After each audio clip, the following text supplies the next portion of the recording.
Hi guys, how you doing? My name is Crystal. Welcome to my YouTube channel. It's 12:30 in the afternoon. I'm here in my flat in Rochester, Kent. I haven't gone out anywhere apart from taking Max out for a walk this morning. Wasn't too bad. I got some fresh air. Um, it's about 85% humidity, so it's really hot, and to be stuck indoors, it's really horrible. So it is 25 degrees centigrade inside the building. So inside my flat it's 25 degrees, which is really hot, so it's sweaty. It's hard to concentrate, it's just uncomfortable. The feeling is uncomfortable. I can't sit out on my balcony. I believe my neighbour is sitting out on the balcony nearly all day, the one to the left of me on the balcony. The guy with the bald head and the blue dressing gown is sitting out on that balcony for hours with his phone in his hand, and it just makes me feel uncomfortable. It makes me feel like I can't speak or I can't do anything. I feel like I'm being watched and spied on. I'm just saying I feel like that because I have experienced stalking online through a site called Flirt Finder, where I was sent a most disgusting message last night, which I'm going to send to the police next week.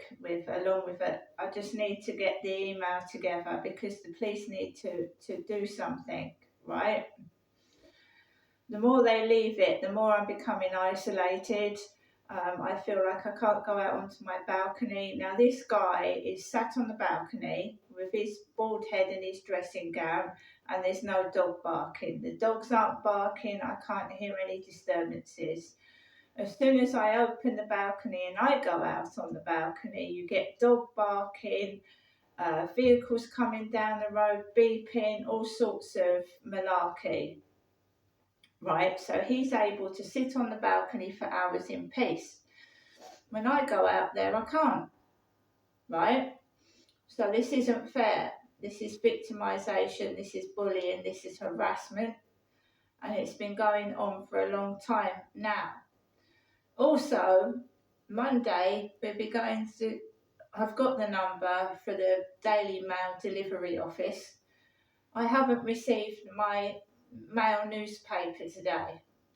Now, the guy that delivers it is a gentleman with long grey hair in a ponytail, and he parks his car outside, leaves the engine running, and usually rings the buzzer to my flat about 5 o'clock in the morning, and then he puts it, I let him in, and he puts it in my mailbox, yeah?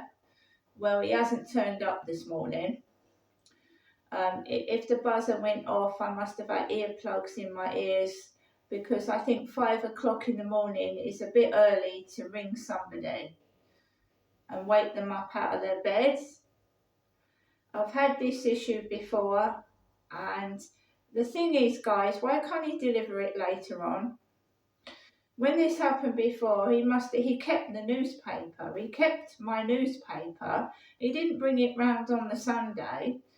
Why couldn't he have brought the newspaper on the Saturday round on the Sunday? Why did he keep my newspaper? And I've noticed odd behaviour from this delivery guy, so I'm going to be ringing up the delivery office on Monday. It's not acceptable. A newspaper costs a lot of money, especially over the weekend. And I'm not going out to the co-op. I haven't got more money to spend on another newspaper. I haven't. So I'll be ringing up the Daily Mail office on Monday, and I'll be cancelling it because this is the second time this newspaper guy has failed to deliver my newspaper. And why didn't he give me my newspaper on the Saturday, on the Sunday? He must have kept it. It's a bit cheeky, isn't it? So I'm sat here in my flat at 12:35 doing this video, yeah. I'm going to make myself a light lunch, soup or something like that. And I'm just going to chill out at home because you know, the weather is not sunny. Um, I don't live in an area where I feel safe to go out by myself very far.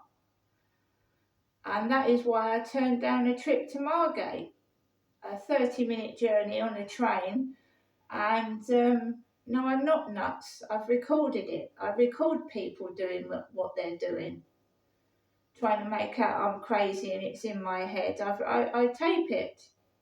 The rudeness, sitting on a train with someone talking loudly all the way down there, loud with a mobile phone on for 30 minutes, and you just can't relax.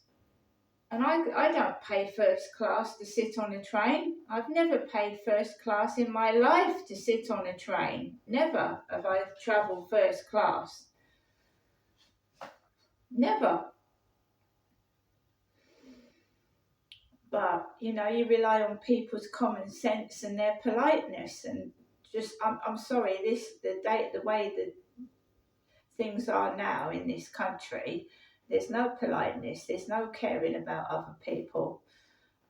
So I just like staying indoors.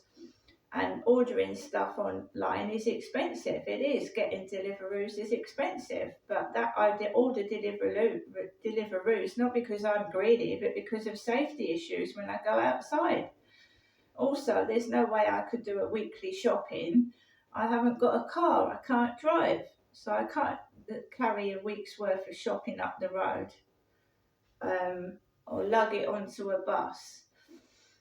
And then, you know, you've got to pay for a taxi, and taxis have gone up. They've got expensive. Just to go a couple of miles up the road, nearly 20 quid. And that's where your money's going. It's burning away. You know, you buy something for £10, like 2 items, and your shopping has doubled and tripled. It's doubled and tripled. But I can't go on my balcony. Now, I know it sounds ridiculous, but twice I've tried to go onto my balcony, and the next door neighbour has belched, like, fuck off. And I know he knows what he's doing. So it's making me impossible to me to sit on my balcony and enjoy my balcony. I'm stuck in here roasting like a chicken in an oven. What can I do? And I can't prove where these rude, harassing, disgusting messages are coming from, and the police can't be bothered. So the person's getting away with it and think they're all smug, thinking I can do what I fucking like to Crystal and get away with it. And no wonder they think they're powerful when they're a predator and an evil person. I can't sit on my balcony. I can't.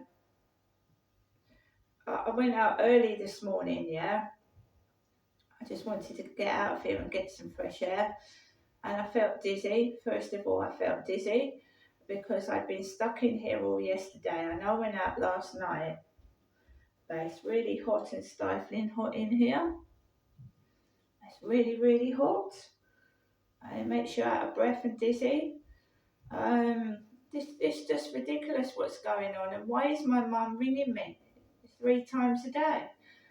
She didn't even tell me what the sex of my relative's baby was that she's given birth to. Let's hear the actual voicemail this morning.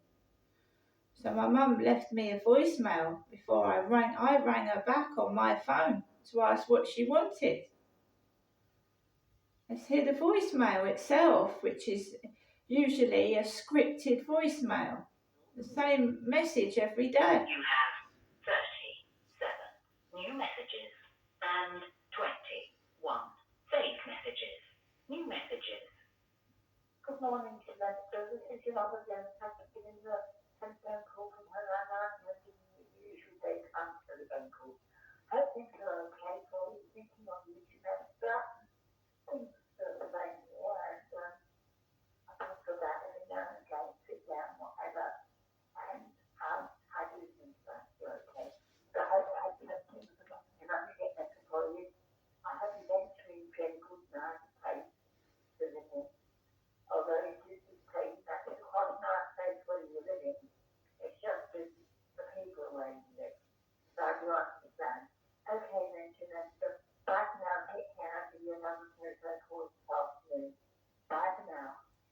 does she need to call me this afternoon? Can anybody tell me why she needs to call me this afternoon? She's been doing this since my dad died, 7 days a week, Monday right through to Sunday, and I don't see the relevance of it. She doesn't want me to go up there. She doesn't want me to help her. She just wants, what is she doing? And why isn't she calling me Crystal? Why isn't she calling me Crystal? It's scripted, it's done on purpose, and I've been told to be careful what I actually tell my mother.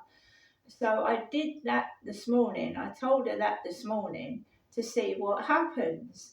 And you know what happened? Someone liked my video with the pigeons and the breadcrumbs. Now I've got food to eat. I've got crisps. See, still got the crisps. I've got my yuzus. I've got soup and I've got food. But I did that to see what would happen. Now she goes back and tells people what I've said, relatives, and then someone's liking my video, old video with the pigeons eating the bread. Do you see the mentality of these bullies and harassers? This is why I'm videotaping, catching things on photograph and camera, to get a police and a court case against these people. She's going back and telling somebody what I've said. And then I start to get bullied and harassed and a load of nasty, unwanted messages, which I'm keeping to give to the police. I don't tell. If I move again, there is no way I'm telling my mother my address, the number, nothing. Nothing. Nothing at all. She used to tell the taxi drivers, oh, this is Crystal, her previous name was this, she lives at this. She even told the taxi drivers my exact home address, told them that I'd changed my name, that I was all this and all that. And then you wonder why you're stalked. There's no need for my mother to ring this afternoon. If she rings this afternoon, I've been told to date it, time it, catalogue it, and it's all going to be given to the police. All this harassment, there is no need for my mother to ring 3 times a day, 7 days a week. Right? She'll often ask me where I am, the exact location, what I'm doing, and it's being relayed back to nasty people. I haven't been to see if there's any posts. I should do that later on. I've got to keep my chin up, keep healthy, and ignore these. This is what's going on, because they are there to destroy you, to make you unwell, to get rid of you. See you later.